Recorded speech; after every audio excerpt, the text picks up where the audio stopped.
Bueno, creo que ya estamos al aire. Buenas tardes para todos. Nuevamente, siguiendo con la dinámica de nuestras conferencias desde la asociación, queremos hoy darle la bienvenida a un exalumno muy connotado de nuestro querido Moderno, es de la promoción 59. Rodrigo Arboleda es un arquitecto graduado de MIT en el 65. Ha trabajado solamente en arquitectura y le compartí ahora el problema en el que estoy para poder abrir porque realmente es notable. Ha participado también en el campo de los negocios internacionales, de la educación y de la tecnología, tema que es el que nos interesa hoy. Ha tenido también iniciativas cívicas y filantrópicas. Como dato curioso y destacado, ha sido el único miembro honorario de la Sociedad Colombiana de Arquitectos vivo. Por lo general ha sido un honor a quienes ya están. Como emprendedor, tuvo participación en varias compañías en Colombia y en los Estados Unidos, por nombrar algunas: Flor Caribe, Turbana Corp, Tampa Airlines, Ogen Corporation. Ha trabajado también con Recursos Argentina, con la Rural de Palermo, el Parque Temático de Isla Mágica en Sevilla, España. Lleva 33 años trabajando en la promoción del uso de la tecnología en la educación, con su compañero de estudios Nicolás Negroponte. Tal vez uno de los temas más importantes hoy, el uso de los laptops en la educación de los niños. Fue fundador del Laboratorio de Medios de MIT. Siguiendo con su trayectoria, debo decir que ha sido también miembro de la Junta del Fideicomiso de Save the Children Foundation. Actualmente está en el Consejo Directivo de la Facultad de Arquitectura de la Universidad de Miami y el Centro de Cómputos Masivos de dicha universidad. Es asesor, pertenece a la Junta Asesora del alcalde de Coral Gables en Miami, relacionado con la parte de innovación, ciencia y tecnología. En la actualidad, Arboleda, Rodrigo, es el Executive Chairman de Fast Track Institute, FTI, una entidad sin ánimo de lucro, cofundada con Salim Ismail, PhD, cofundador de Singularity University, y con el doctor Maurice R. Ferré, cofundador y ex-CEO de Mako Surgical y actual CEO de Insight Tech de Israel. La misión de FTI es ayudar a acelerar la adopción de tecnologías virales, exponenciales y disruptivas en las sociedades, teniendo cuidado de que aporten impacto social positivo. Es miembro de la Junta Directiva de Thomson Group International para proyectos de infraestructura y desarrollo globales en la República de Guyana. Y quiero leer un párrafo que resume lo que Rodrigo nos va a tratar hoy y que me parece de la mayor relevancia. Dice: vivimos en el umbral de un nuevo orden tecnológico y social, y hay que diseñar un nuevo contrato social que se amolde a estas realidades tecnológicas imparables. Adicionalmente, el COVID-19 ha cambiado nuestra percepción del mundo de manera indeleble. Solo fomentando el desarrollo de un nuevo perfil de ciudadano capaz de enfrentar estos dilemas y dicotomías, podrá el planeta reencontrar su rumbo y su destino. Eso es parte fundamental del tema de la charla, y que además Rodrigo lo ha hecho en las renombradas TEDx, tanto en Europa como en América. Rodrigo vive hoy con su familia, su señora Cecilia, y en Miami tiene su hijo Pedro y 2 nietas. Exalumno del 59. Rodrigo, un gusto tenerte acá. Bienvenido a tu casa y adelante, por favor, tienes la palabra. Muchas gracias, Luis David. Muchas gracias, Luisa. Muchas gracias a todos los exalumnos del Gimnasio Moderno, del cual tuve la oportunidad de recibir una indeleble filosofía educativa cuando en la época de don Agustín Nieto y que ha permeado conmigo toda la vida, y creo que esa es una de las grandes enseñanzas que el gimnasio nos ha traído a todos nosotros. Voy a tratar de contarles a ustedes 3 temas que puede cada uno de ellos dar para una conferencia de muchas horas, como son el tema de educación, el tema del uso de las tecnologías en la mejora del sistema educativo, y cómo estas 2 cosas, tecnología y educación, pueden ayudarnos a manejar los dilemas que la democracia en este momento nos está presentando y que puede ser definitivo si nuestro país puede manejarse en los próximos años y en las próximas décadas, y si logramos crear los nuevos líderes del país, que en este caso para el lado de mi edad serían ya mis nietos o mis nietas, y que son los que van a tener que enfrentar estos desafíos modernos. Si me permiten, voy a empezar a transmitir a través de compartir la pantalla, porque yo voy a seguir narrando, pero yo creo que nosotros en MIT usamos mucho las imágenes que hablan más que 1000 palabras y que además van acompañando lo que uno va diciendo. Entonces, si quieren, voy a tratar de hacerlo, ¿ok?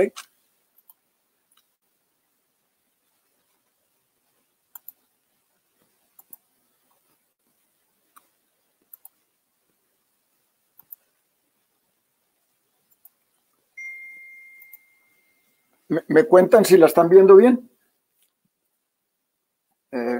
Espero que la estén viendo entonces. 3 entidades van a estar vinculadas en esta presentación, en las cuales he tenido que ver bastante. La una es el proyecto de One Laptop per Child de MIT.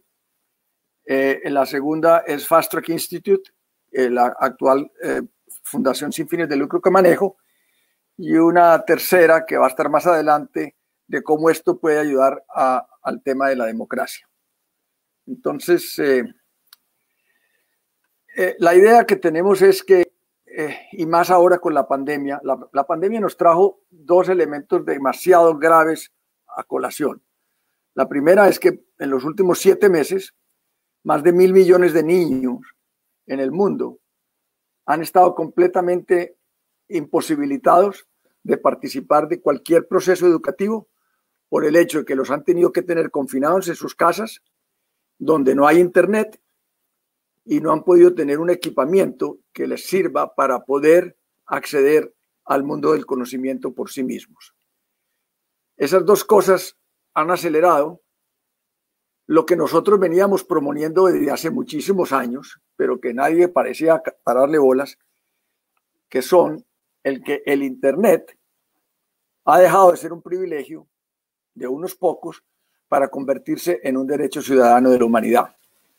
Desde el año 2004-2005, con Nicolás Negroponte, presentamos ante el International Telecommunication Union en Ginebra el que el Internet fuera gratis por lo menos para los niños en las escuelas, y que fuera un derecho ciudadano, y casi nos matan todos los promotores y los dueños de los equipos y de las compañías que estaban metidas en temas de Internet, porque eso les acababa con la gallina de los huevos de oro.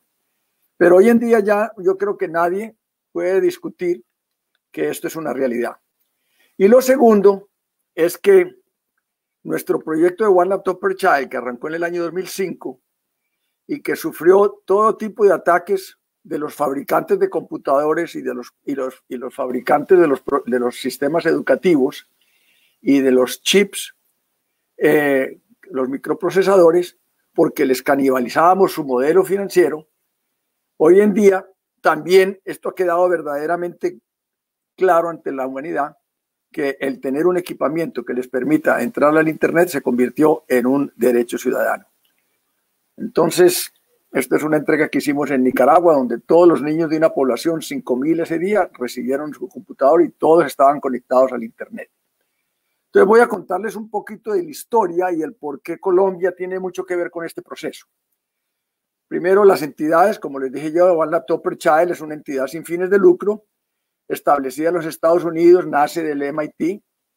Yo participo desde prácticamente desde su comienzo por algo que les voy a contar ahora, que tiene una importancia gigantesca para Colombia, pero que nadie le para bolas tampoco. Y es que desde el año 82 estuvimos metidos ayudándole al presidente Belisario Betancur a montar toda la parte tecnológica de su proyecto de educación a distancia llamado Camina.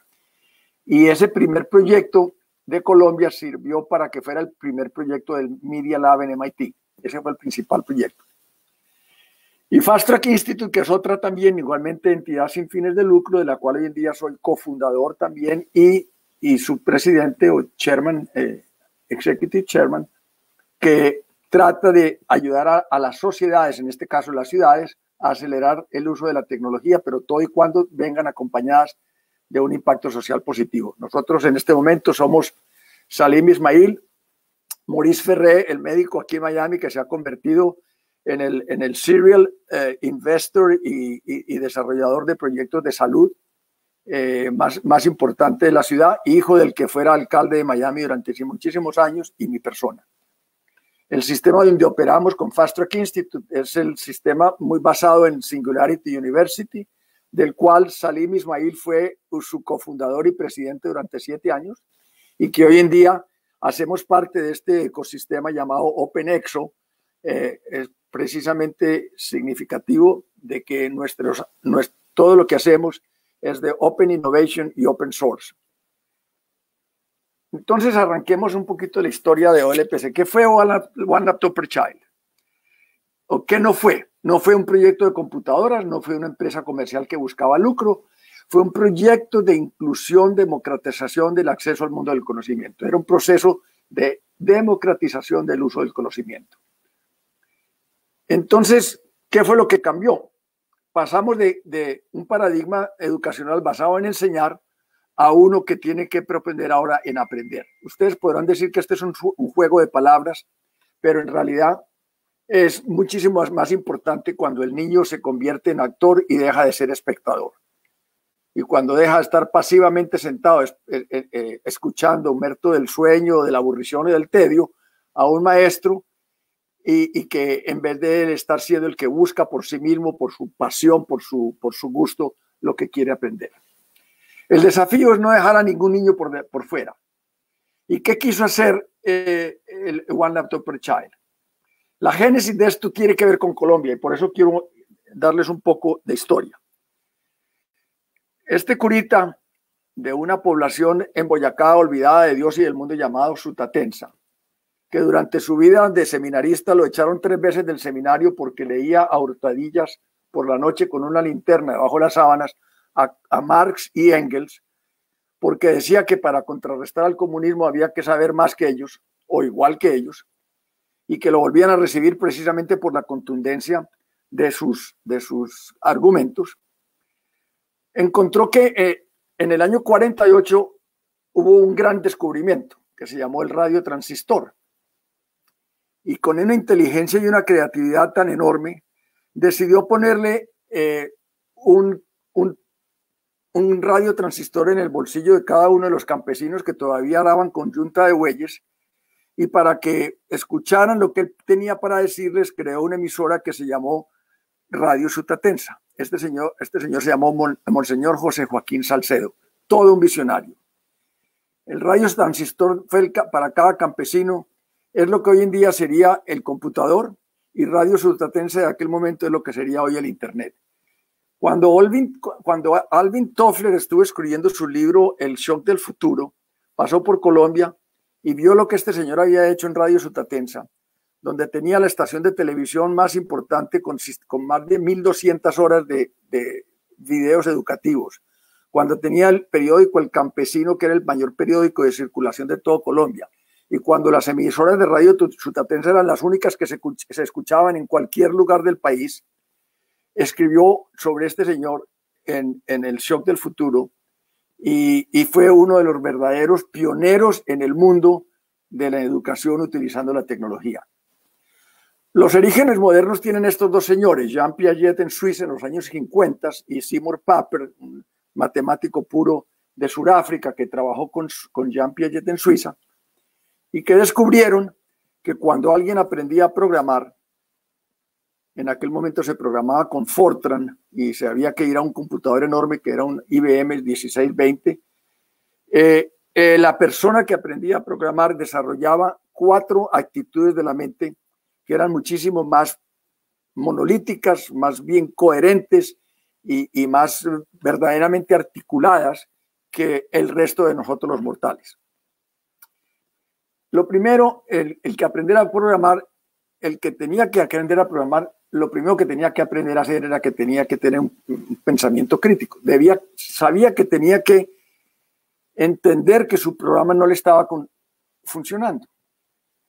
Es decir, si no aprendía esa cosa mínima, pues entonces no adquiría verdaderamente el pensamiento crítico. Lo segundo es que como tenía que arrancar en una especie de ensayo y error muy largo y de muchas iteraciones, o adquiría una mentalidad de resolver problemas o tenía que tirar la toalla la segunda o tercera vez y se salía del proyecto. En aquel momento, uno llegaba a la sala de espera de un MIT o de cualquier lugar donde había uno de estos grandes computadores y enseñaban a programar, y llevaba uno ya 7, 8, 9 veces que llevaba sus tarjetas perforadas en Fortran. Le daban a uno un turno a las 3:14 de la madrugada, llegaba uno ya todo soñoliento, sin haber dormido, y metía en el sistema sus tarjetas y a la media hora le salía una sábana largota y la última línea decía error. Y empezaba uno a escuchar las lamentaciones y las quejas de las personas que ya llevaban 7 y 8 veces también sin poder sacar el programa adelante, hasta que uno en su desesperación empezaba a decir, mire, yo he tratado de hacer esto, no he podido, no sé qué hacer, qué voy a hacer. Y por allá del otro, en una esquinita, todo pálido, todo sin dormir de 3 o 4 días, le decía, pues mira lo que estás diciendo vos, me parece que es parecido a lo que me pasó a mí y yo lo resolví este problema de esta manera, ¿por qué no ensayas?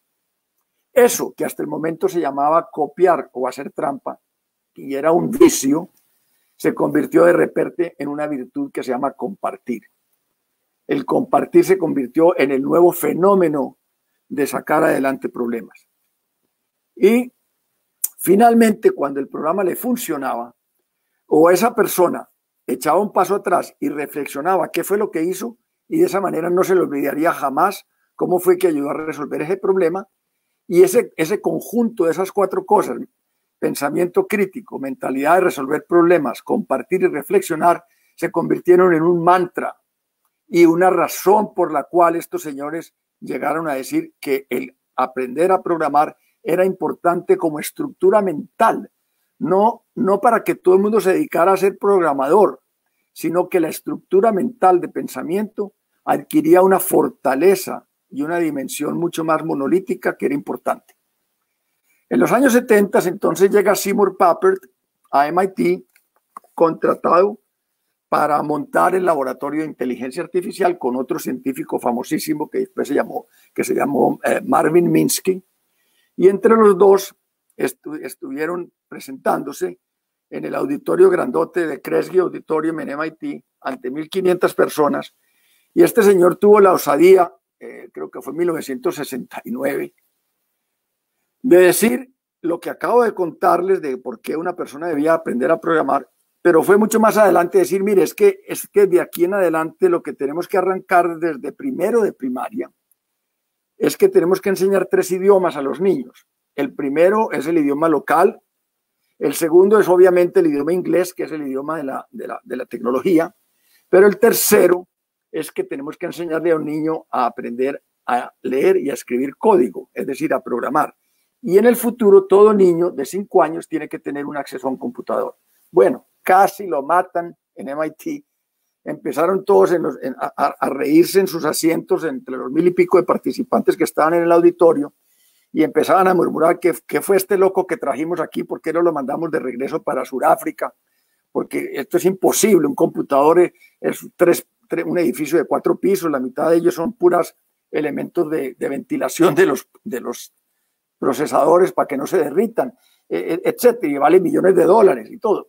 En esa audiencia estaba Nicolás Negroponte. Nosotros nos acabábamos de graduar hacía 4 años de arquitectura y Nicolás lo escuchó y Nicolás estaba trabajando, se había quedado a trabajar en MIT para un proyecto de la Fundación Ford y la IBM que aspiraba a que a nosotros los arquitectos, que fuimos la última generación de arquitectos que trabajamos con regla T y escuadra, pudiéramos utilizar las ventajas que la tecnología estaban ofreciendo en ese momento, entre ellas el tratar de inventarse una interfase gráfica de usuario, lo que llaman un Graphical User Interface, para que pudiéramos trabajar en dibujos, que era lo que nosotros los arquitectos sabíamos hacer. Entonces, él escucha a Seymour allí y se acepta después de la conferencia y le dice, Seymour, vea, a mí me da mucha pena todo lo que están hablando aquí, pero lo que yo le quiero decir es que usted tiene que venir a trabajar conmigo porque yo tengo algunas ideas sobre cómo podemos hacer eso, porque el pasar a una interfaz de usuario gráfica puede ayudar a que los niños puedan aprender siguiendo la metodología de aprendizaje del Montessori o de Kindergarten, que es utilizando los sentidos más que el intelecto para aprender. Y eso creó una asociación profesional entre Seymour Papert, Nicolás Negroponte, Marvin Minsky y muchos de nosotros que nos nutrimos de esa increíble trilogía que hubo allá en MIT en la creación del Media Lab durante los próximos 50, 40 y pico de años hasta que murieron tanto Marvin Minsky como Seymour Papert. Entonces, eso es lo que da inicio a esta nueva época de la educación y la tecnología. Este es Seymour cuando diseñó el programa Logo. Era un lenguaje Logo que un niño con una tortuguita le daba instrucciones visuales, no en código, de que se moviera 3 unidades para la izquierda, 4 en diagonal, una tal cual. Y eso es lo que llamó después el lenguaje Scratch que se utiliza hoy en día por una donación gigantesca que el grupo Lego le dio a MIT, a Nicolás, para montar lo que hoy en día se llama el laboratorio de las 4 Ls, el Lego Learning Lab, porque aprendiendo a programar se aprendía a aprender. Era lo que llamaban ellos el learning about learning and thinking about thinking. Esto es una serie de eslogans o de mantras tremendamente importantes en el proceso educativo. Esto es cuando en aquella época, un computador de esa época, pues por eso. Entonces, llegan 2 personas y escriben 2 libros en ese momento. El segundo libro de Alvin Toffler, que se llamó La Tercera Ola, y llega este otro señor que se llama Jean-Jacques Servan-Schreiber, que escribió el desafío americano, primero que todo, que fue más o menos contemporáneo con el libro de Alvin Toffler del Shock del Futuro.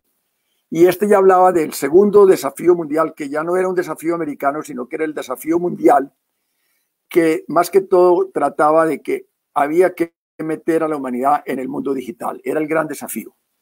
Yo llego a MIT, yo manejé la Sociedad Colombiana de Arquitectos en Medellín, que fue la que finalmente, por todas estas cosas que les voy a contar, me otorgaron el honor de haber sido el único socio honorario de la sociedad en Medellín. Y abro mi brief, y entonces yo traía, una de las cosas que hice fue que yo, comprendiendo que era muy difícil para que un arquitecto fuera a Estados Unidos a estudiar por los costos, empecé a traer los mejores profesores que yo conseguí de MIT, de Harvard, de Princeton, que estaban en arquitectura, en historia del arte, acústica, ingenieros estructurales de edificios de multialtura, etcétera. Y abro mi briefcase ante Nicolás, que estaba trabajando 2 proyectos muy importantes. El uno se llamaba The Architecture Machine, que era el que les digo yo que estaba diseñando la interfase gráfica de usuario para los arquitectos, y el otro que se llamaba Urban 5, que fue el precursor también de Google Maps. Estamos hablando de los años 79, 80, ¿no? Entonces, abro mi briefcase y Nicolás ve estos 2 libros allí y suelta una carcajada. Y yo le digo, ¿por qué te estás riendo? Me digo, pues porque Si tú abres en la página del libro de Alvin Toffler, vas a ver que en la página, yo no sé cuál, habla de mucho de lo que estoy haciendo yo aquí. Es muy amigo mío, ha venido muchas veces a visitarme. Y te cuento otra cosa, Rodrigo. Esto fue en mayo del 82. Te cuento, yo me voy a vivir a París. Yo estudié en Suiza, en Le Rosey, y por lo tanto hablo francés perfectamente. Y me acaba de contratar el presidente Mitterrand por intermedio de Jean-Jacques Servan-Schreiber para que vaya a montar el sueño que tiene Mitterrand de cómo arrancar a hacer realidad lo que Jean-Jacques dice en el libro del World Challenge. Y es cómo meter desde los 5 años en adelante a los niños a que aprendan lo que es el mundo digital. Y me voy a llevar a Seymour Papert, me voy a llevar a Marvin Minsky, me voy a llevar a toda la gente que está trabajando conmigo acá. Yo llegué a Miami, donde yo ya vivía allá, yo me regresé a vivir a Miami en el año 77 a montar una comercializadora de flores de exportación de un proyecto que yo arranqué en Medellín, en Río Negro, en los años 70, el año 71. Y aquí venía mucho a pasar algunas vacaciones el expresidente Misael Pastrana y se reunía con su antiguo ministro de Hacienda, que fue el doctor Luis Fernando Echavarría, y me invitaban a mí, yo era el pelado del paseo, yo era el bebé, y me invitaban a los almuerzos que hacían aquí en Key Biscayne, a que habláramos, y les conté lo que acababa de ver con Nicolás Negroponte, y me dice, no, esto le va a fascinar a Belisario, porque él acaba de quedar elegido presidente, se posesiona en agosto, y por lo tanto yo creo que esto va a encajar con su plataforma de educación a distancia. Pasan los meses, se posesiona el presidente Betancourt, y cuál sería mi sorpresa, como por allá el 16 de agosto, a los poquitos días, me llaman y me dice que el presidente quería hablar conmigo, me hace ir a Bogotá y me envía con el expresidente Pastrana a París a conseguir de Mitterrand y de Negroponte el que Colombia fuera una corresponsabilidad de ese proyecto. Este es el libro de Mindstorms de Seymour Papert, donde habla precisamente con Children, Computers and Powerful Ideas, ahí donde describe el porqué de todo lo que les acabo de explicar. Y esto es lo que hacen hoy en día con Lego, que tiene la robótica educativa utilizando el programa Scratch, que es el logo modificado ya para el día de hoy. Entonces, con el presidente Belisario vamos, y esto ya en diciembre del 82, eso se movió rapidísimo, Nicolás y yo, y con Alfonso Espina, que en paz descanse, asesinado por Pablo Escobar, firmamos el acuerdo de cómo ayudarles para que montáramos toda la parte tecnológica. Yo asistía a esas reuniones con el expresidente Pastrana, Betancourt y todo su equipo de entonces, y de ahí en adelante surge el que nosotros nos metimos de lleno en el tema educativo. Llevé a Seymour Papert a Bogotá en marzo del 2003 y está aquí también Antonio Batro, que hoy en día es una de las eminencias más importantes en el mundo educativo, asesor personal del Papa Francisco y miembro de la Academia Pontificia de Ciencias del Vaticano, compartiendo pupitre con 45 premios Nobel de diferentes disciplinas, de diferentes países y de diferentes religiones, incluyendo varios ateos en el Vaticano. Es algo verdaderamente inaudito, pero interesantísimo. La Academia de Ciencias del Vaticano fue fundada por Galileo Galilei en 1602 y hoy en día es la academia que trata de encontrar los puntos de unión o de discusión de gran altura entre la fe y la ciencia. Todos estos los llevamos a Colombia desde el año 2003. Una lástima que Colombia no haya podido seguir ese proyecto que dejó Belisario Betancourt después del problema del Palacio de Justicia. Su presidencia perdió todo el vapor que tenía y los siguientes presidentes, como pasa con todo lo que pasa en nuestros países, por no haber sido inventado por ellos, pues no lo siguieron y se murió el proyecto. Entonces, ¿cómo miramos el tema de la educación hoy en día? ¿Cómo vamos? Vamos mal. Identificamos 4 áreas problemáticas. La primera es enseñamos lo que no es. Lo segundo, lo hacemos de la manera que no es. Lo tercero, lo aplicamos en la magnitud que no es.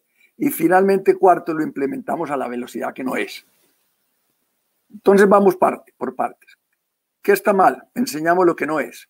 ¿Qué queremos decir?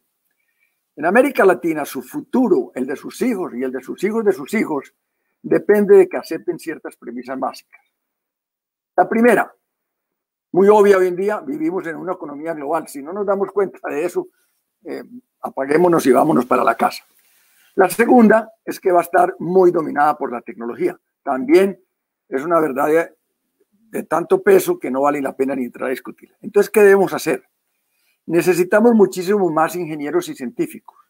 Nosotros producimos en la región el doble de abogados, sociólogos, psicólogos, filósofos, escritores y humanistas. No estamos en contra nada de que haya ese tipo de disciplinas mentales y de una porción importante de la sociedad entrenada en esas disciplinas humanistas.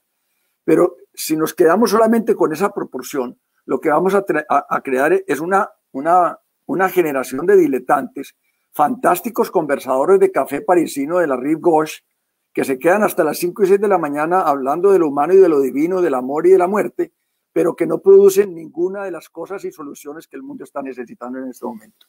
Entonces, para poder manejar ese tipo de problemas, necesitamos un mejor equilibrio y tal vez inclusive una inversión de las proporciones. Necesitamos una mayor proporción de ingenieros científicos y de inventores comparados con las otras de las disciplinas de la parte humanística.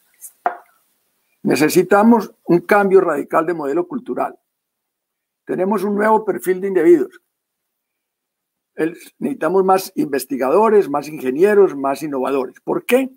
Porque hay que producir riqueza en el siglo XXI. Y la producción de riqueza del siglo XXI tiene nombre propio y se llama propiedad intelectual.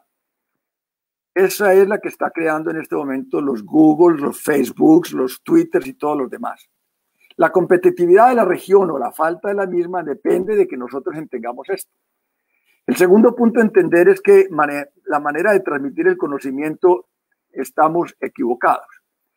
En la historia del conocimiento arrancamos con las tribus que a la luz de la fogata por las noches el viejo de la tribu compartía su conocimiento con los jóvenes. Después vienen los grandes jeroglíficos de las cuevas, donde empezaron a plasmar gráficamente algunas de las historias o de los animales o de las cosas que sucedían en esas épocas verdaderamente primitivas. Después vienen los jeroglíficos egipcios, donde a punto de imágenes hacían un guión o daban una historia, creaban una narrativa a punto de imágenes.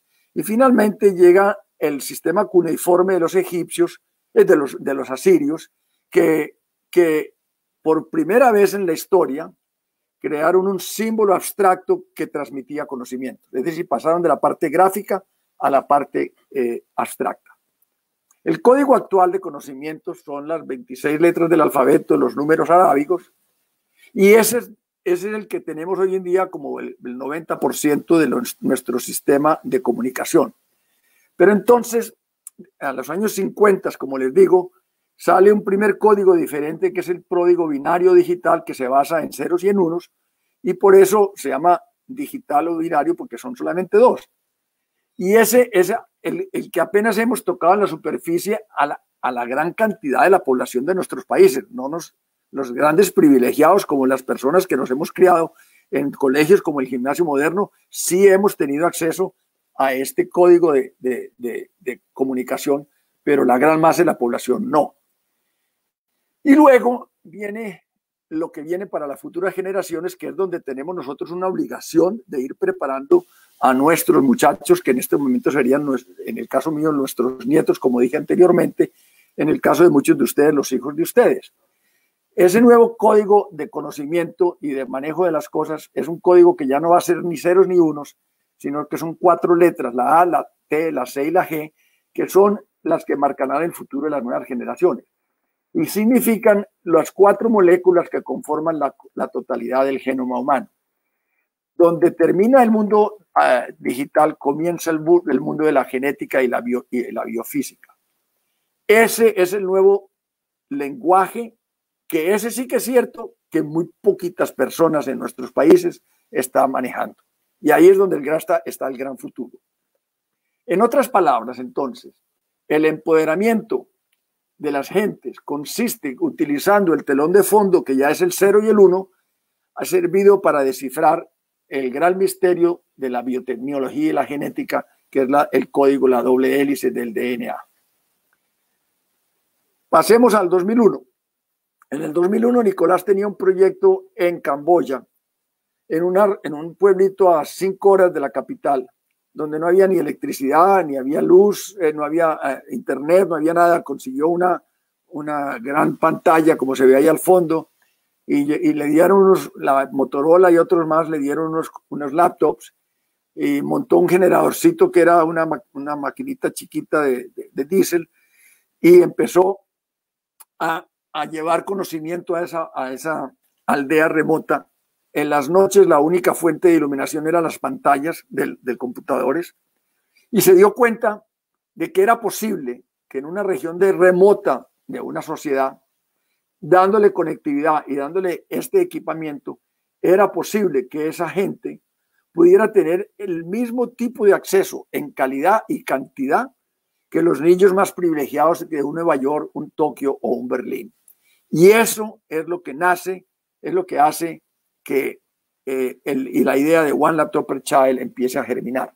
Para ese momento Nicolás ya había regresado a MIT, él solamente duró 4 años o 3 años y medio en París. Hubo una gran crisis, podríamos decir, cultural entre la manera de los franceses ver el tema de la tecnología versus la manera gringa, que era mucho más descomplicada y menos protocolaria.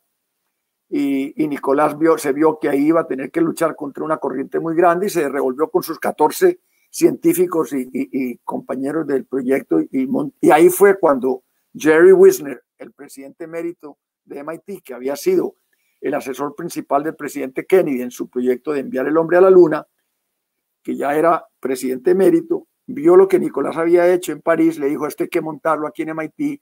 Se consigue la plata y montan el Media Lab. Y el primer proyecto en el año 85 que nace el Media Lab, de envergadura que tuvo el Media Lab, fue la continuidad del proyecto de Colombia. Por eso esa importancia tan enorme que tenemos en este momento entre Colombia y lo que se hizo en MIT.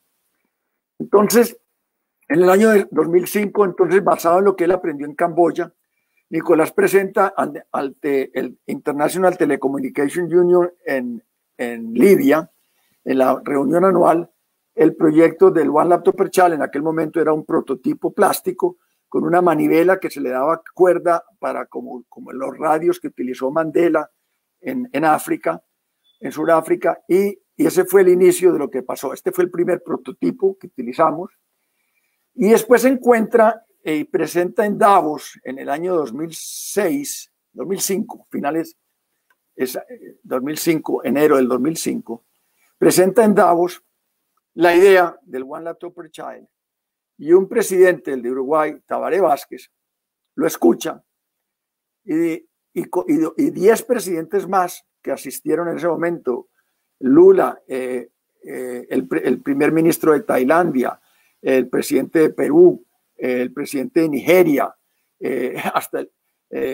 finalmente el presidente de Egipto, etcétera, firman cada uno de ellos una carta de intención comprometiéndose cada uno de ellos a comprar 1 millón de computadores para montar el proyecto.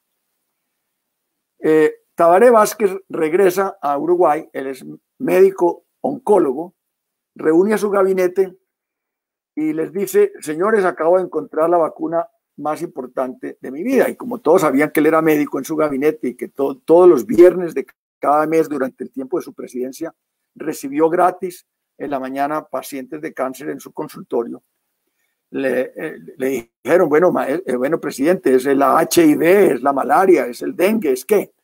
Dijo: no, yo acabo de encontrar la vacuna más importante, que es la vacuna contra la ignorancia.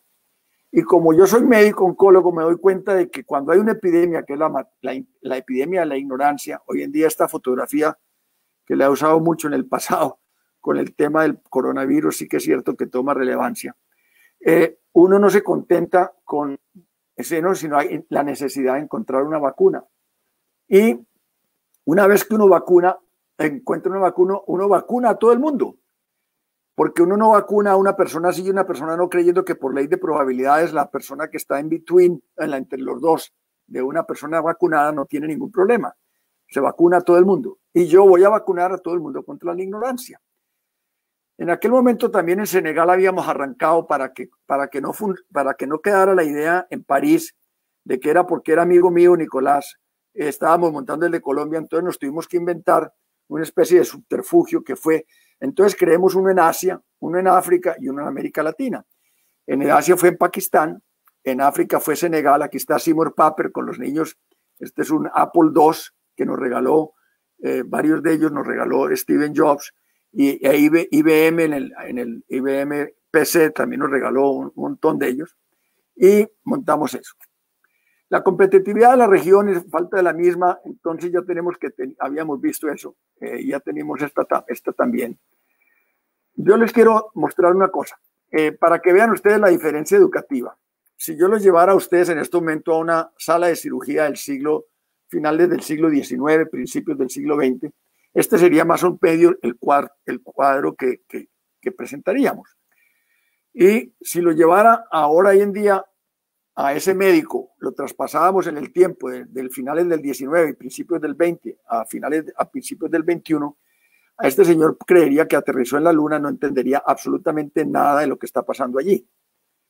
Si por el contrario vamos a una escuela del siglo XIX o principios del siglo XX y vemos esta maestra trabajando y lo trasladamos a una del siglo XXI, lo único que ha cambiado es el color del tablero y el uso de marcadores en vez de tiza, pero los estudiantes siguen echados ahí medio adormilados y aburridos, y eso es lo que está pasando. Esa maestra se sentiría como Pedro por su casa, porque no encontraría nada distinto a lo que tendría allá.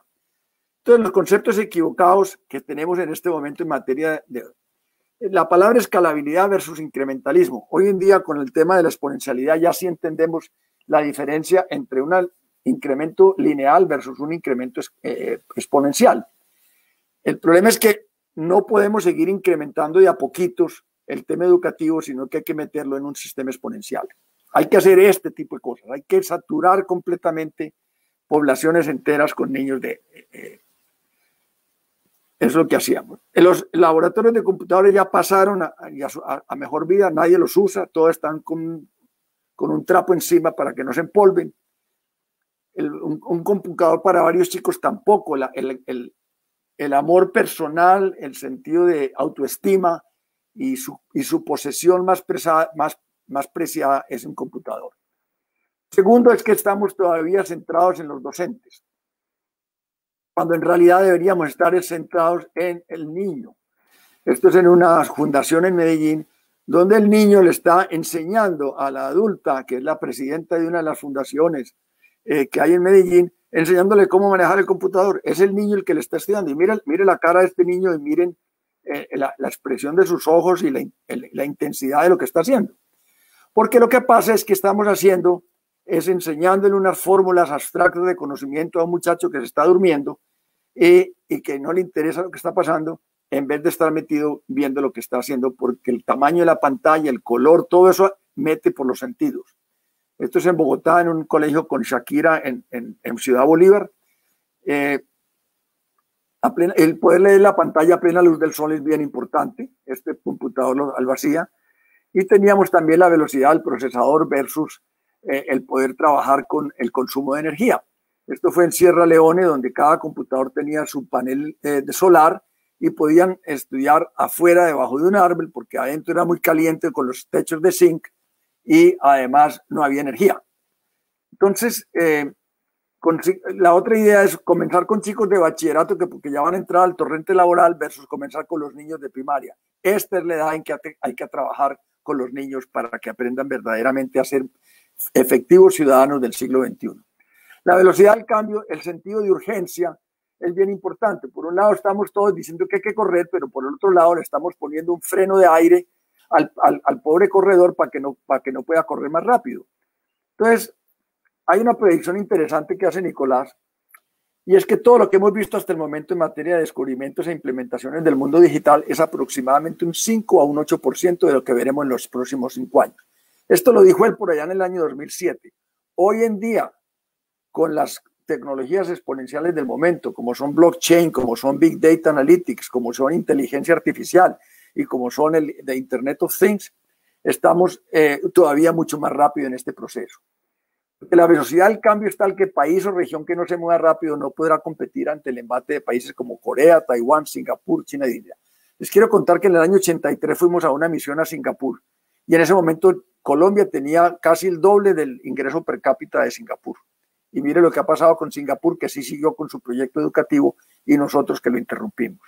La velocidad equivocada es que hoy en día hay que ver, la tecnología exige cambiar la concepción del tiempo y la velocidad del desarrollo. Hay que aprender a ver la bala antes que le penetre a uno, como la famosa película de Matrix, que veía venir la bala y se agachaba para que le pasara por el lado. Esto hace parte de una estrategia de competitividad importante. La pandemia nos trae una realidad alarmante. Como les decía al principio, durante los últimos 7 meses, 1.000 millones de niños no han podido tener el más mínimo acceso. Entonces, eso ha dado por 2 cosas. Ha creado ahora sí la necesidad, ya no es el deseo, porque cuando nos presentamos ante las autoridades en Ginebra, de las Naciones Unidas y de la UNESCO, era un deseo. Hoy en día, con la pandemia, esto ya se convirtió en una realidad. Hay que tener el Internet de banda ancha y alta velocidad. Medellín en este momento está trabajando un proyecto muy interesante sobre eso con Ruta N, la entidad de Medellín de Hub de Innovación, Ciencia y Tecnología, donde ninguna de las personas en los barrios más bajos tiene por qué pagar más del 2% de sus ingresos familiares. Es como si fuera el adquirir la cuenta de la luz, la cuenta del alcantarillado o del agua potable. Hoy en día pagan el 24% de sus ingresos familiares si quieren tener internet en las comunas 13 y en la columna nororiental de Medellín. ¿Cuál debe ser la velocidad que se promulgaba en aquel momento? Nosotros queríamos en aquel momento que debería ser que para el año 2005 hubiera un laptop por cada niño. Hoy en día, actualizado al año 2020, nos quedamos nuevamente marca atrás porque todas las envidias y poner palos en la rueda de las entes comerciales que veían en peligro su modelo financiero, atacaron los proyectos. Y porque para nosotros los niños es una misión y no un mercado. ¿Cómo deben ser entonces los conceptos? Los conceptos, y esto nos sirve mucho para el colegio de gimnasio moderno, el acceso individual al Internet, el trabajo en equipo, lo que les decía ahora de compartir en aquella época de los años 50 en la sala de espera del computador, y la nueva y mejor relación entre el docente y los alumnos. La relación tiene que ser la de un coach de un equipo y no la del profesor que se le exige que sea conocedor enciclopédico de todo lo que está pasando en el mundo, lo cual es imposible. Entonces, el manejar que los niños creen ideas, la filosofía educativa de aprender haciendo fue la que crearon Jean Piaget y Seymour Papert, porque la huella de la memoria es mucho más profunda y duradera en el tiempo, la concentración es más grande, la curiosidad innata se le mantiene, la creatividad innata se le mantiene. Y hoy en día, con el advenimiento de los Makers Labs y de los Fab Labs, que están muy de moda, el nuevo mantra ya no es aprender haciendo, sino que es aprender construyendo. ¿Por qué? Porque en universidades como MIT, en Stanford y en estas otras, la idea es crear inventores. ¿Qué queremos decir por inventores? No es el gran Alba Edison, sino aquellas personas que resuelvan problemas de la vida diaria de sus sociedades. Tienen que inventar soluciones. Ese es el sentido de la palabra inventores que queremos decir. Entonces, los Maker Labs es aprender construyendo o aprender construyendo. Entonces, ¿qué queremos decir? Tenemos que un nuevo perfil de ciudadano acorde con las necesidades del siglo XXI y hay que formarlo desde pequeño. El cerebro que aprende, el cerebro que enseña. Hemos encontrado que los niños son magníficos profesores de sus propios. Si ustedes tienen nietos, dígale al nieto que le enseñe a manejar el teléfono celular para que vea que le dice, abuelito, no sea tonto, esto no se hace así, eso hay que hacerlo de esta otra manera. Venga, yo le explico. Los niños son magníficos profesores. Y este es un proyecto muy interesante que hicimos, que fue con esta profesora de Brown University que se llamaba Mary Ann Wolf, que escribió este libro Proust and the Squid. Proust es el escritor que fue el escritor más florido y que usó el lenguaje de la manera, pudiéramos decir, no peyorativamente, sino rica, es el rococó de usar el lenguaje en busca del tiempo perdido y el organismo más sencillo de todos. ¿Cómo pasamos del organismo más sencillo de todos a esa robustez y a esa exuberancia de un escritor como Proust? ella se puso a estudiar cómo habían sido la traducción de pensamiento que les dije ahora, desde los jeroglíficos egipcios, desde el caso cuneiforme, cómo aprender el uso del lenguaje, y encontró que en algún lugar y en algún momento de la historia de la humanidad, alguien tuvo que pasar del jeroglífico egipcio al cuneiforme sin que nadie se lo enseñara. Alguien lo tuvo que descubrir. O sea que alguien tuvo que aprender a leer y escribir sin que nadie le enseñara.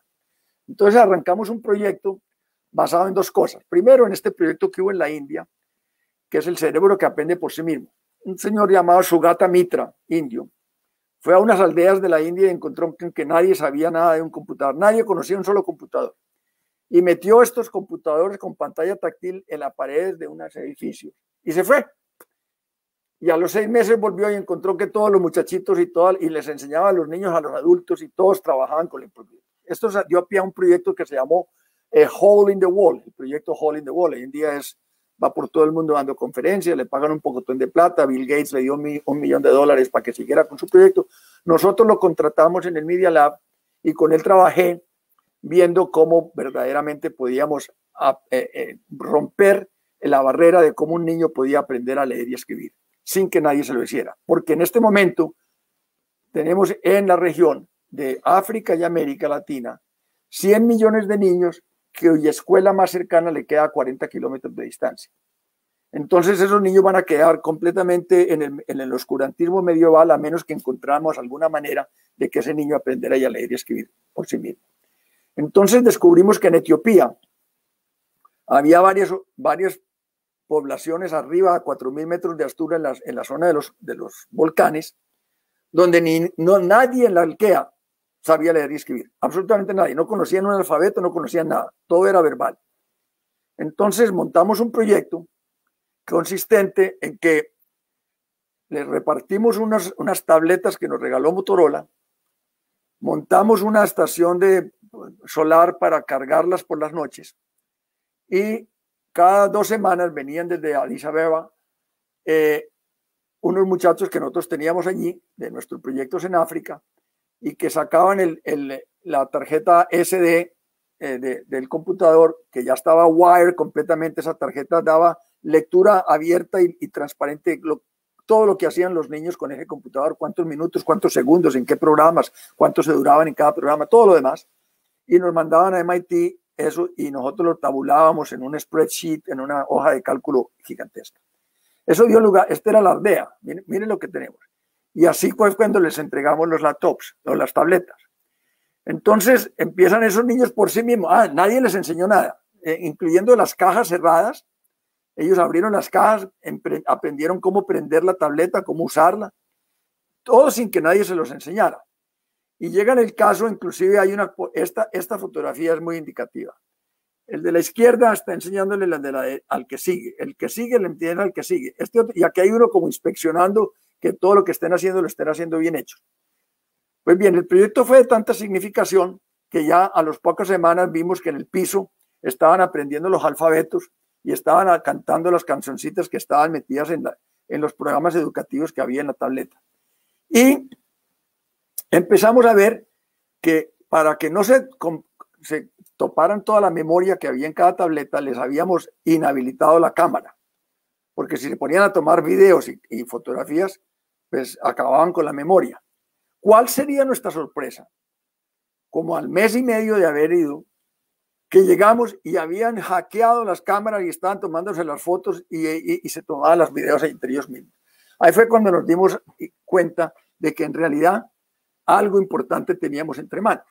Entonces fuimos al grupo XPRIZE en California, donde está Elon Musk, donde está Peter Diamandis, donde están pues todos estos tipos de PayPal, está Peter Thiel, está Salim Ismail, etcétera. Y hemos sacado con el Global Learning XPRIZE, basado en nuestro proyecto de Etiopía, y se están dando 15 millones de premio al que descubra la manera más fácil y más completa de que un niño pueda aprender a leer y escribir por sí mismo, ¿no? Entonces, a mí se me olvidó decirles al principio que Monseñor José Joaquín Salcedo había llamado y escribió un libro muy lindo antes de morir, llamado La Revolución de la Esperanza. La Revolución de la Esperanza era esa precisamente, la de cambiarle el mundo a los niños olvidados de Dios y del mundo en esas regiones, porque no tenían acceso al mundo del conocimiento. Para nosotros, yo tomé mucho eso, trabajé muchísimo con Monseñor Salcedo en los años 80. Él después terminó en Miami porque Fidel Castro lo invitó a que fuera varias veces a Cuba a dirigir el programa basado en lo que había visto, lo que conocía del proyecto Sutatensa. Él no quiso ir nunca, le pusieron una bomba en la casa de él en Sutatensa, se salvó de milagro y se tuvo que ir a vivir a Estados Unidos en aquella época. Lo recibió David Rockefeller y Gustavo Cisneros en Nueva York en la Fundación Simón Bolívar, y la idea era que el Banco Interamericano de Desarrollo irrigara por toda América Latina las enseñanzas y las metodologías de la Revolución de la Esperanza de Radio Sutatensa. Las burocracias del Banco Interamericano en aquella época, Ortiz Mena era el presidente, no avanzaban, y él se desesperanzó, se enfermó mucho y murió finalmente en Miami en el año 93. Pero entonces, nuestra Revolución de la Esperanza, arrancando desde Monseñor, es la saturación masiva de conectividad vía Internet de alta velocidad. Ahora sí, un derecho humanitario, como lo vimos anteriormente. Aplicar la filosofía educativa de aprender haciendo y ahora aprender construyendo, promovida por MIT, y una saturación de capacidad computacional a nivel individual de cada persona, especialmente los niños futuros creadores de riqueza. Entonces, tratando ya de cerrar este ciclo para que podamos abrir a preguntas y respuestas. ¿Y de la democracia qué? Entonces ahí viene lo que yo estoy haciendo ahora en Fast Track Institute. Nosotros creemos que hay que recomponer la sociedad. Fixing Civilization consiste en que nuestro código y nuestro contrato social viene todavía desde la Revolución Francesa y desde la Declaración de los Derechos del Hombre y la Carta Magna de los Estados Unidos. Pero que en ese momento era para una realidad del mundo muy diferente a la que hay hoy en día. Hoy han surgido 3 o 4 tecnologías exponenciales. Una de ellas se llama blockchain. No voy a entrar en explicar cada una de ellas porque me tomaría muchísimo más tiempo. La otra se llama el Big Data Analytics. La otra se llama la Internet of Things y no alcancé a poner la cuarta, que es la inteligencia artificial. Estas 4 tecnologías exponenciales, virales y disruptivas del momento, si las utilizamos bien utilizadas, porque también pueden ser utilizadas mal utilizadas, podrían darnos la capacidad de apuntalar la democracia. Tenemos ya un ejemplo específico. En Fast Track Institute hicimos hace 2 años varios runs. Nosotros hacemos unas corridas de 16 semanas donde involucramos al sector público, sector privado, la academia y las ONGs. Porque si no hacemos todo a nivel de la sociedad entera, nos quedamos cortos porque solamente desarrollaremos una parte de la sociedad y dejamos atrasada la otra. Con Mónica de Grave en la Cámara de Comercio, a quien conozco yo desde hace muchísimos años, conoció lo que yo estaba haciendo en Medellín en ese momento con Ruta N y con un grupo de empresarios de Medellín que apuntalaron a Fast Track Institute, y donde hicimos 4 corridas de temas distintos.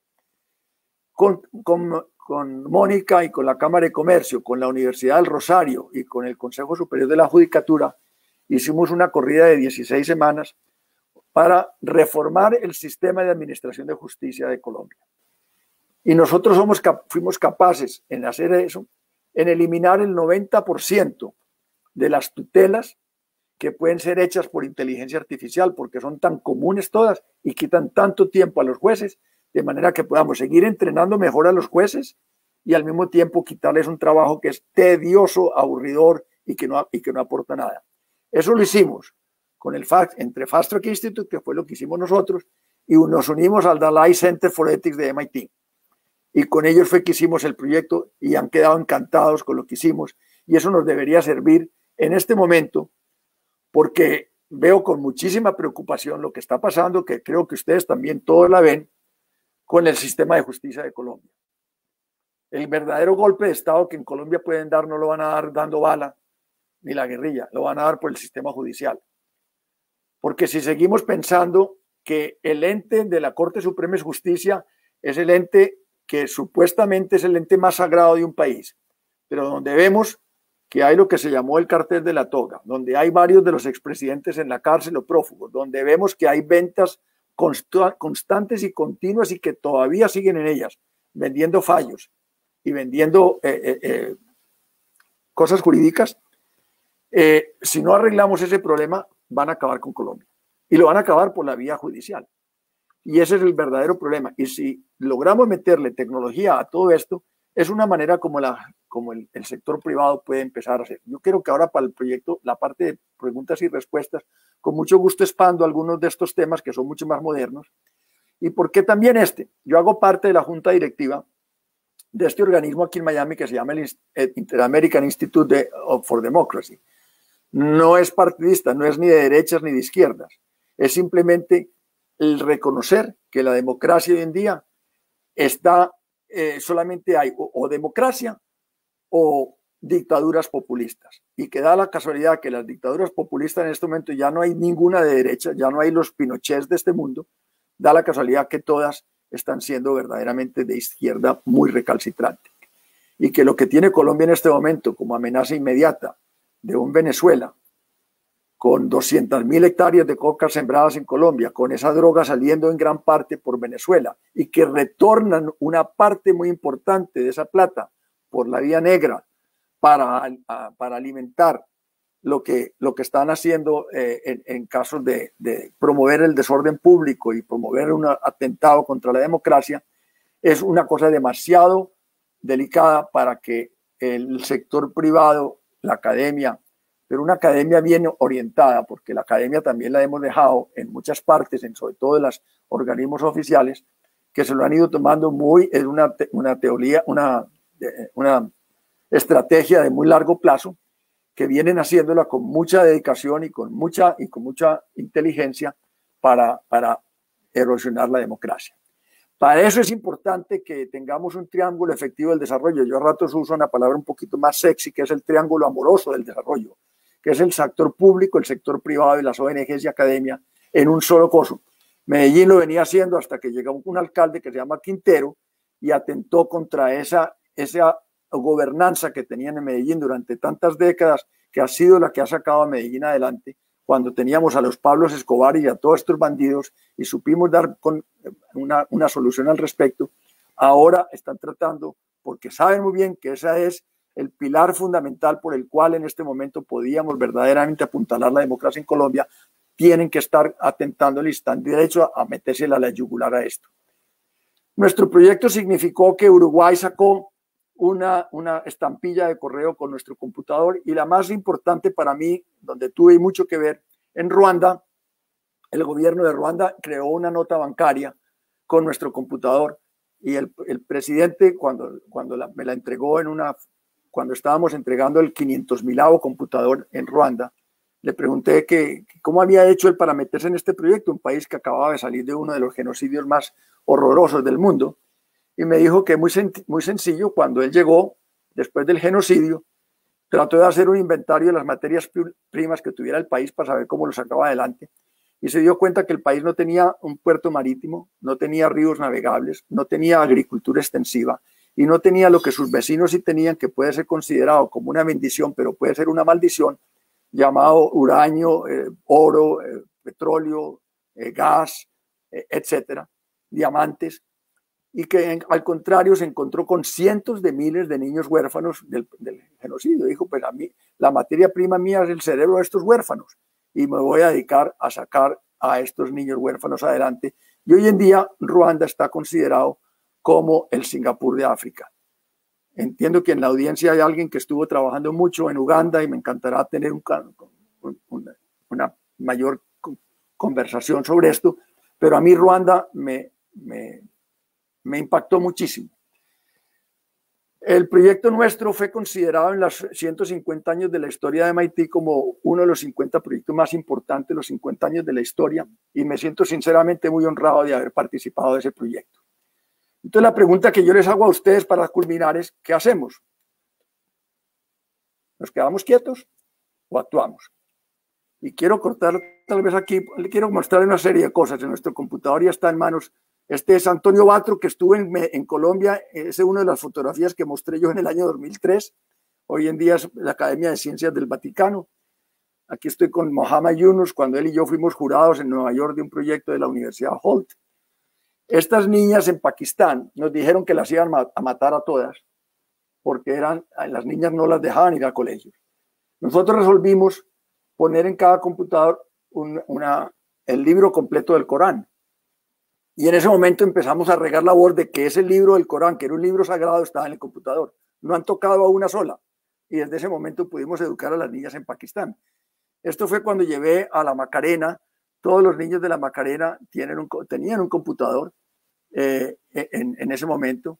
Después hubo disputa entre el Ministerio de Defensa, que fue el que hizo esto, y el Ministerio de Educación, y el Ministerio de Educación le hizo la guerra y no le siguió dando la parte pedagógica. Pero cuando el computador mata a la ametralladora que tiene este señor colgado en su uniforme, y cuando el computador y la enseñanza y el conocimiento mata el arma, ya tienes tú una cosa. Este es un proyecto que llamamos nosotros Educación por la Paz. Ahí es donde está una parte fundamental del proyecto. Con el príncipe Eduardo, yo estuve con el presidente Clinton en el Global Challenge cuando yo fui con él.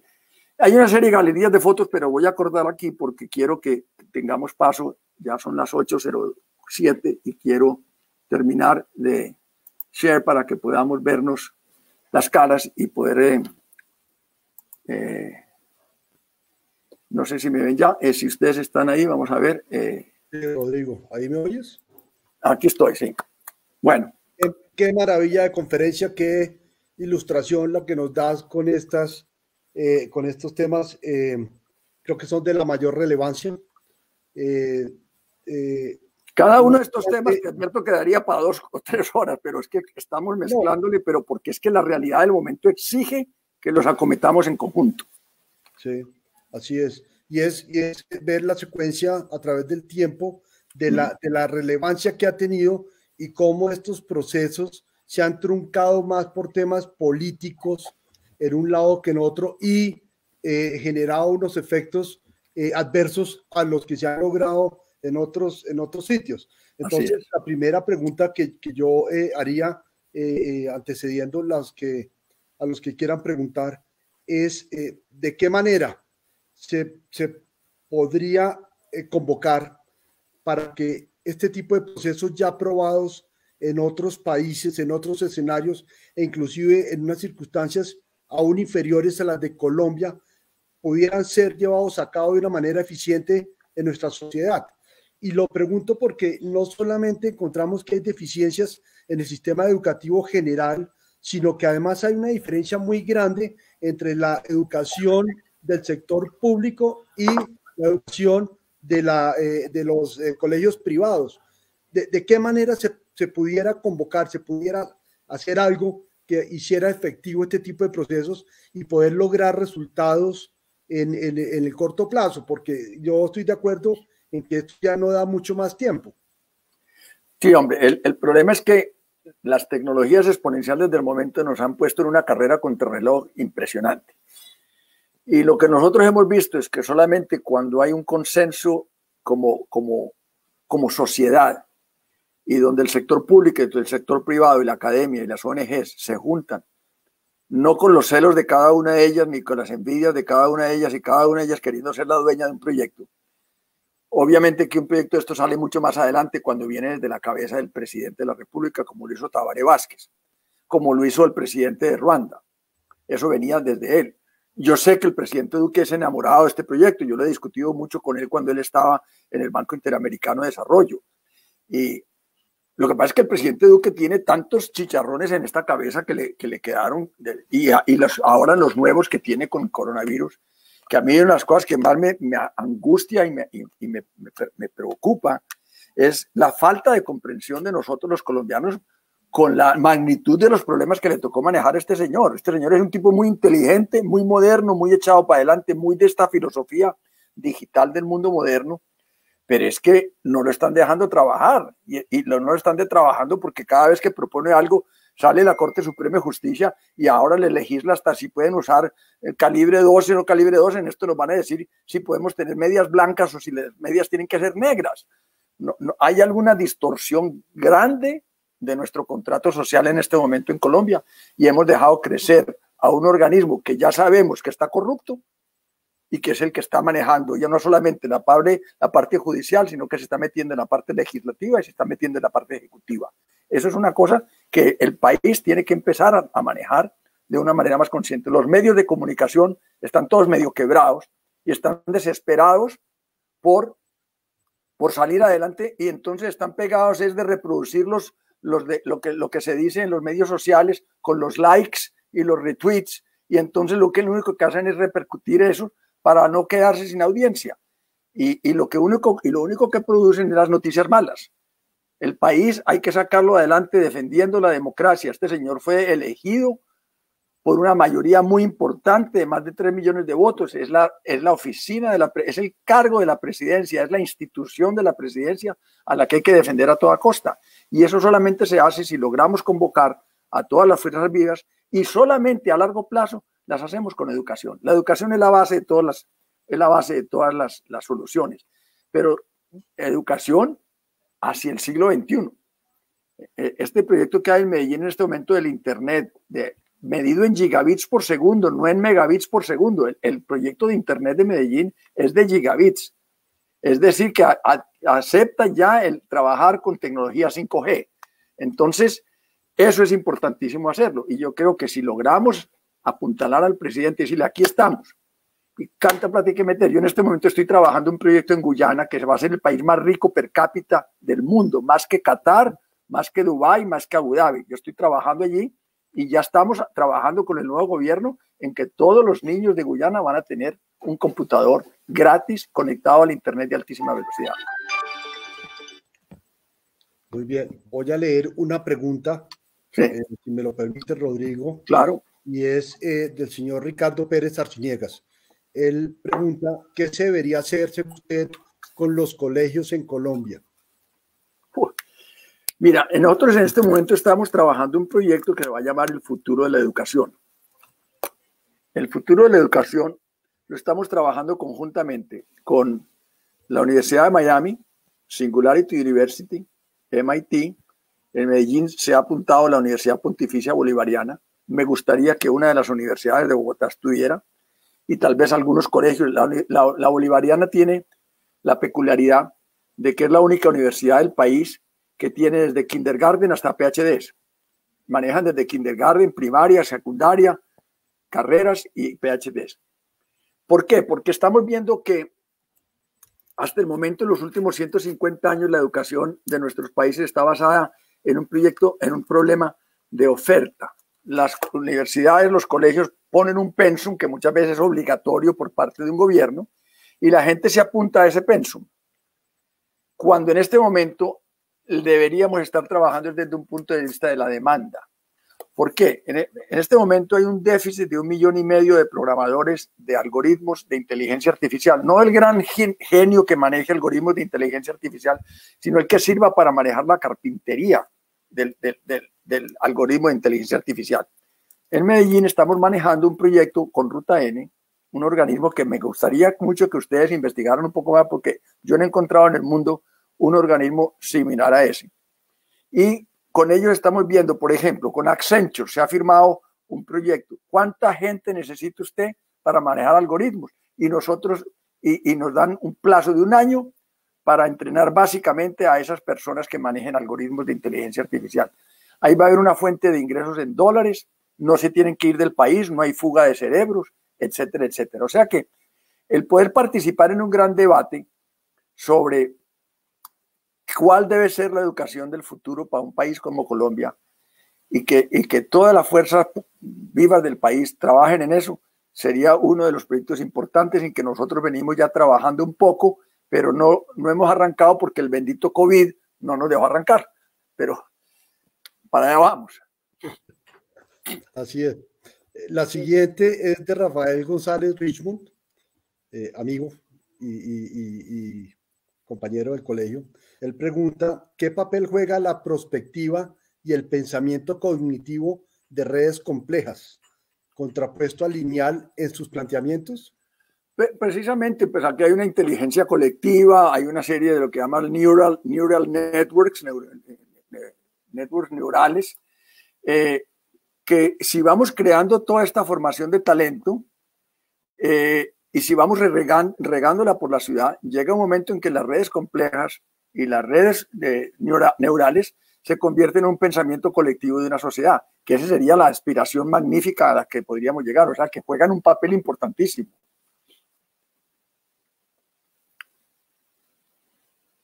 Ok. La siguiente pregunta, y para no abusar de tu tiempo, Rodrigo. No, con mucho gusto. Última, esto para mí es pasión. Esto para mí es pasión. No, y has sido muy amable, muy querido con tu conocimiento y con tu tiempo. Pregunta Diego Rodríguez. ¿Hacia cuál país o cuáles países debería mirar Colombia para aprender sobre las tecnologías educativas? Y además, ¿cómo nos podemos acercar a ellos? Pues mira, a ver, países ideales, un Singapur, por ejemplo, un Taiwán, una Corea del Sur. Con Corea del Sur tenemos muy buenos intercambios culturales y de todo, y varios de los organismos, yo he estado varias veces en Seúl, en Corea del Sur, tenemos mucho, eso sería ideal.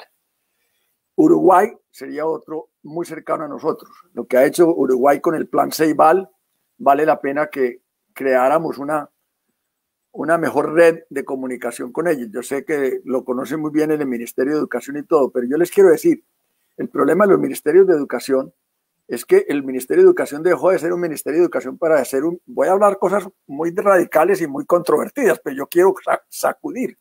Los ministerios de educación se han convertido en unos ministerios de discusión de pliegos colectivos de los sindicatos de maestros. El 70% del tiempo se la pasan en eso, no solamente en Colombia, en todos nuestros países. Esto debería ser más un tema del Ministerio de Desarrollo y el de Comercio Exterior, porque lo que vamos a vender de aquí en adelante es conocimiento. No podemos seguir vendiendo materias primas y que nos vengan de regreso productos terminados. Lo más importante que tiene y lo que está pasando con estos grupos en Medellín que estoy diciendo, con Accenture y con Huawei y con varios de ellos, es que estamos vendiendo talento. Y eso es talento muy bien pagado. Y para eso hay que tener verdaderamente una manera de hacerlo. Entonces, países que yo diría, Ruanda tiene la red de fibra óptica más avanzada de toda África, cuando era un país pobrísimo. Hay dos países en África que a mí me han llamado la atención. El uno que ha sabido manejar la pobreza, que es Ruanda. Ruanda, cuando llegó después del genocidio, no tenía nada. Y el otro fue un país que ha sabido amenizar la bonanza, que se llama Botsuana. Botsuana en el año 65 era el país más pobre de África. El rey que tenía derecho al trono se casa con una inglesa blanca y no te imaginas el relajo que armaron porque se había casado con una blanca. Tanto en Inglaterra como en Botsuana. Lo echaron de la tribu, le hicieron de todo. Abdica su trono y se presenta como candidato demócrata a la presidencia.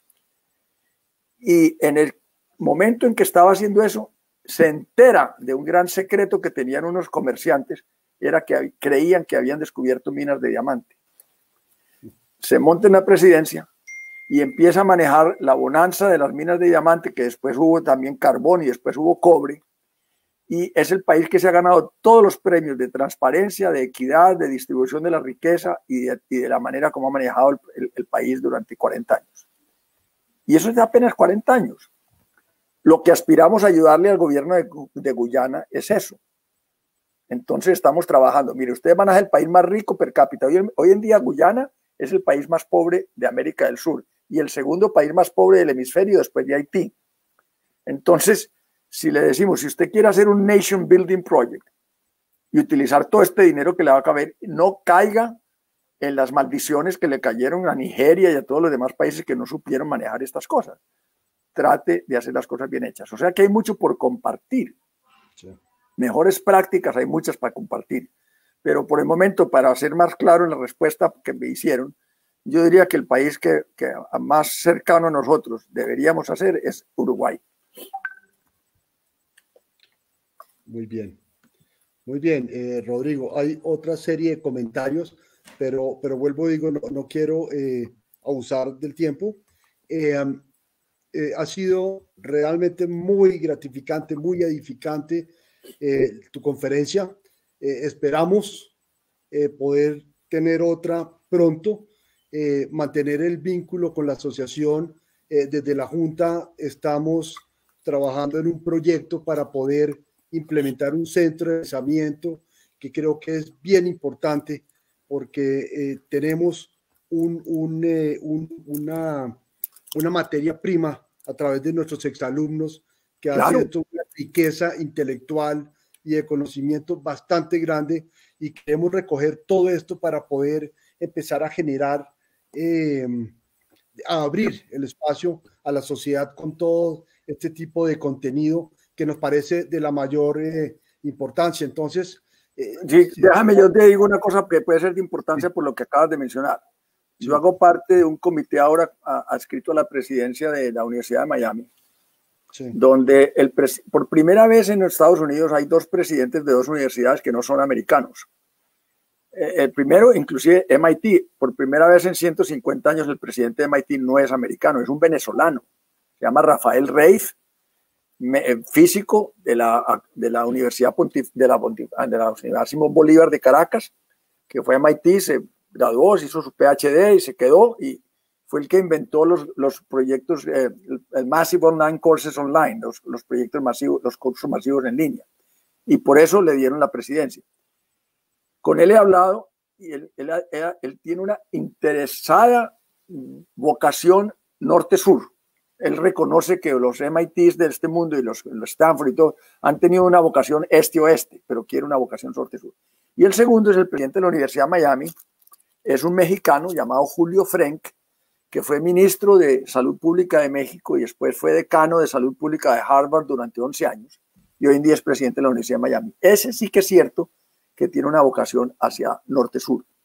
Con él venimos hablando del proyecto que tiene de crear el Centro de Hemispheric Leadership, el proyecto del liderazgo hemisférico, muy orientado a apuntalar a los nuevos líderes de América Latina, que son los que van a poder defender los valores democráticos. Yo creo que a ese proyecto debemos tratar de meterle toda la gente que podamos. Estamos yendo ya, es un proyecto ambicioso, pero ya estamos en la consecución. Se van a levantar $50 millones para crear un endowment que le dé la garantía de la sostenibilidad en el tiempo, y queremos que toda América Latina se meta. Entonces ese es un proyecto en el cual los exalumnos del Gimnasio Moderno, que están hoy en día en cargos públicos y privados muy importantes, pueden ayudar, porque si no creamos esos líderes democráticos, serios, profundos, bien estructurados, nuestro país va camino de Venezuela. Y eso sería lo que yo les propondría en este momento como pasos a seguir. Muy bien, Rodrigo. Y les agradezco mucho, perdonen, esto da para muchas horas de conversación, pero espero que lo que les haya dicho tenga resonancia. Qué maravilla tenerte de regreso en la ventana de la asociación. Ha sido muy grato, ha sido realmente muy valioso la temática de tu conferencia. Quisiéramos poder tener una de verdad pronto para poder seguir ahondando en estos temas que son de tanto interés, no solamente en lo particular referente al moderno, sino como sociedad y como país. Creo que esto trasciende absolutamente el tema del colegio y de la asociación. Entonces, para que sigamos en contacto, veo muchos comentarios interesados en poder mantener este tipo de temas vigentes y encauzarlos y no dejarlos en una simple oportunidad, sino poder sacar de acá proyectos y procesos que sí no se vean truncados y que puedan llegar a buen fin, realizándose como se ha logrado en otros países. De manera que nuevamente, mil gracias, un abrazo grande. A ti, Luis David, y a Luisa, y a todos los exalumnos, un abrazo muy grande, y espero que lo que les dije haya sido de su aceptación y agrado. Por supuesto que sí. Muchas gracias a todos por su compañía. A Luisa siempre tan expedita en el tema tecnológico, y nos vemos en una próxima oportunidad. Buenas noches para todos. Un abrazo, gracias. Bueno, que estés bien, chao.